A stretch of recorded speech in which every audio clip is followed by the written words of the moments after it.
Hello guys, మేమైతే ఈరోజు finally మా ఊరు ఫెస్టివల్కి అయితే వచ్చాము. మా ఊర్లో సంక్రాంతికి అందరూ వస్తారో రారో తెలియదు కానీ బట్ ఈ ఫెస్టివల్కి మాత్రం ఎక్కడున్నా సరే అందరూ మా ఊరికి రావాల్సిందే. అండ్ మా ఊరి వాళ్ళే కాదు, చుట్టుపక్కల ఊర్ల వాళ్ళు కూడా అందరూ వస్తారు. వచ్చి నైట్ అయితే స్టే చేస్తారు ఇక్కడ ఈ స్వామి దగ్గర. అయితే ఫెస్టివల్ అంటుంది, గ్రాండ్నెస్ అంటుంది. ఏం ఫెస్టివల్ ఈ టైంలో? ఏం ఫెస్టివల్ లేదే, మొహరం అనుకుంటున్నారా? లేదండి, తొలి ఏకాదశి ఫెస్టివల్. ఈ ఫెస్టివల్ అయితే నాకు తెలిసినంత వరకు మా ఊర్లో తప్పక ఏ ఊర్లో గ్రాండ్గా చేయరు. గ్రాండ్గా కాదు, నాకు తెలిసి అసలు సెలబ్రేటే చేయరు అనుకుంటాం. చాలామందికి ఈ ఫెస్టివల్ జరుపుకుంటారని కూడా తెలియదు. మా ఊర్లో జరుపుకోవడానికి కూడా ఒక కారణం అయితే ఉందండి.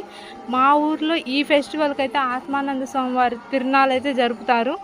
ఆత్మానంద స్వామి అంటే మ్యాక్సిమం మా ఊరు, మా చుట్టుపక్కల ఊర్ల వాళ్ళకైతే కంపల్సరీగా తెలుసు. బట్ అంతకు మించి దూరం వాళ్ళకైతే తెలియదని నేను అనుకుంటున్నాను. ఎందుకంటే ఆయన అయితే మా ఊరి స్వామి అంటుంది ఏంటి అనుకుంటున్నారా? అవునండి, నిజమే. మా నానమ్మ చిన్నపిల్లల టైంలో అయితే ఆయన కూడా ఒక మనిషి అంట.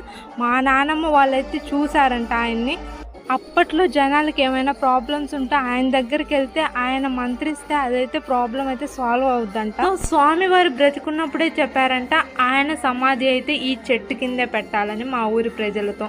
సో స్వామివారి కోరిక మేరకి మా ఊరి ప్రజలైతే ఆయన సమాధిని ఇక్కడే పెట్టారు. సో అప్పటి నుంచి మా ఊర్లో ఈ తొలి ఏకాదశి ఫెస్టివల్ అయితే 3 days చాలా గ్రాండ్ గా సెలబ్రేట్ దర్శనం అయితే చేసుకున్నాం. ఎందుకంటే నైట్ టైం ఫుల్ రష్ గా ఉంటుంది. దర్శనం అవ్వడానికి పెద్ద క్యూ ఉంటుంది. It will take 2 hours minimum.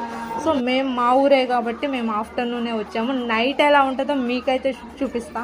And ఈ 3 days టెంపుల్ దగ్గర అయితే అన్నదానం కూడా చేస్తారు. అండ్ ఈ 3 days సెలబ్రేషన్స్ ఎలా చేస్తారు అండ్ స్వామి యొక్క ప్రత్యేకత మరికొన్ని డీటెయిల్స్ నెక్స్ట్ వీడియోలో అయితే పోస్ట్ చేశాను. See you in the next video. Bye bye.